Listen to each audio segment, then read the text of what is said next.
Xitay tilida so'zlashilgan tor xakkېرلارنىڭ Birleşken Devletler Teşkilatı ھۆججەتini işletip, Uyg'urlarni nishonlaganligi oshkorlandi.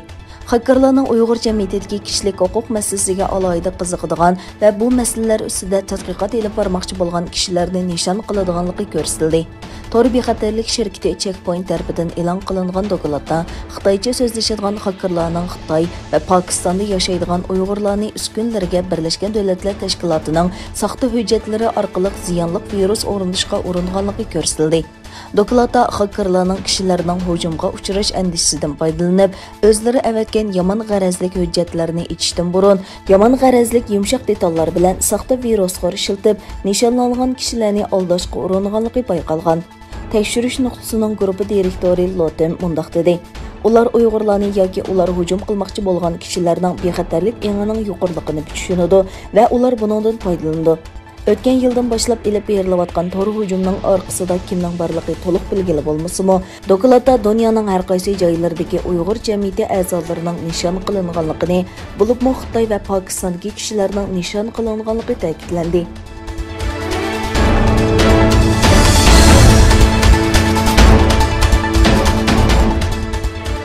Germaniya ovozining xabarida bildirilishicha, Xitoyning Sharqi Turkiston masalasidagi saxta tashviqoti g'arb davlatlarida ancha cho'ng ta'sir qo'zg'ay olmagan bo'lsa-mu, ammo Afrika va Latin Amerikasida nihoyatda unumli bo'lgan bo'lishi mumkin ekan.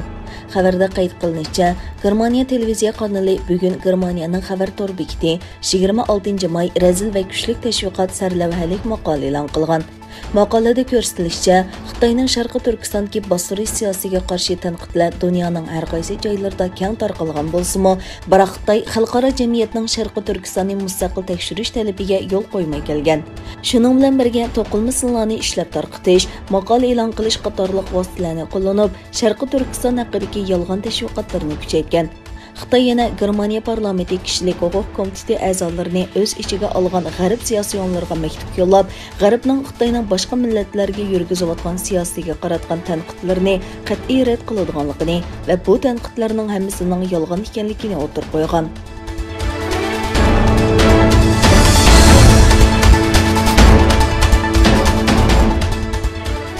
Xitoy Baydenning Wuhan virusining kelib chiqishi to'g'risidagi tekshirishni kuchaytirish haqidagi yo'l yo'riqiga inkas qaytardi.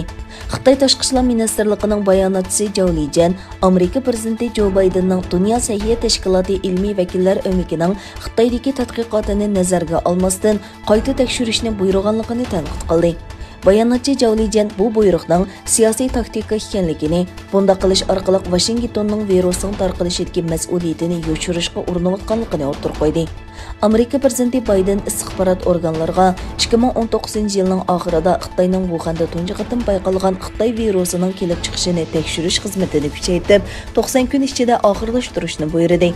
Biden yana virusning hayvonlardan odamga o'tishi bilan birga tajribaxonadan chiqib ketish ehtimolligini tekshirishni talab qildi.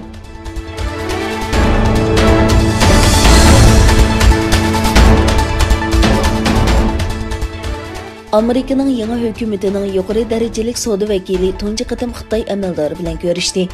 Amerika savdo vakili Katirin bilan Xitoyning muavin bosh ministri Liuxi telefonlashdi. Shunda qilib, Biden yanvarda vazifaga o'tirgandan buyon ikki taraf savdo ixtiloflarini hal qilishga urinib, tunji qatim yuqori darajalik uchrashish o'tkazdi. Xitoy savdo ministrligining bayonotida foydali, samimiy va ijobiy yig'inning o'zaro hurmat qilish doirasida ilib berilganligi o'tirg'a qo'yildi. Amerika savdo vakili ishxonasining bayonotida savdo vakili Katirin Biden xorij hukumatining savdo siyosati, ularning Amerika bilan Xitoy o'rtasidagi savdo munosabati to'g'risidagi ko'z qarashlari va bu masaladagi har xil andishalarni o'rtoqlashdi deyildi.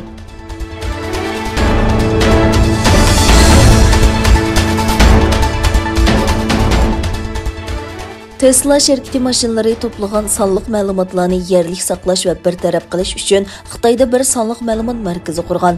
Xitoy doiralari harbiy ishlar va ommaviy organlardagi xizmatchilarning bexatarlikni ko'zda tutib Tesla markali mashinalarini xizmat o'rinlariga to'xtatishni cheklagandan keyin Amerikaning elektronlik mashina ishlab chiqaruvchisi Tesla bu davlatda sonliq ma'lumot markazi qurganligini e'lon qildi.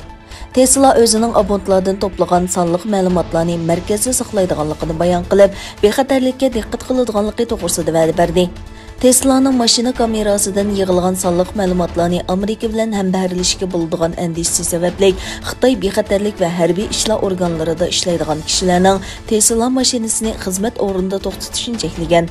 Egilanishicha, Tesla ishlab chiqargan har 4 mashinaning birini Xitoyda sotadi ekan.